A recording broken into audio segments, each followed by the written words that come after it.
মেয়ের বউ দেখছেন ইনে পোলা হানে এক পয়সার কাম নাই, এই যে গাড়ি নিয়ে বাইরে গেলে সারা দিন এনে এনে ঘুরাফিরা করবো, এর থেকে ভালো হয়তো হইয়া থাক।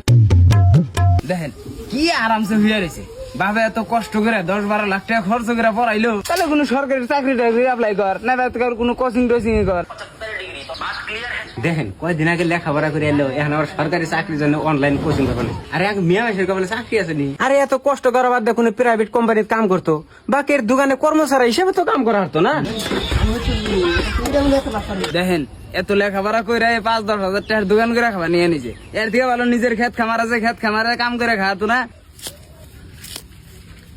দেখছেন কি খেতে কিভাবে কাম করবা নেছে, আর যদি খেতেই কাম করতে তাহলে এত কষ্ট করে লেখাপড়া করার কি দরকার ছিল? এর জন্য ওর বাপে সারা ঘেরামে বেচ যেতে হইতেছে, এর থেকে আমার সারা মরে গেত। বহুত ভালো আছে আলগার দাদা, খুবই কম বয়সে মারা গেল, জীবনে বহুত কিছু করার বাকি আছে।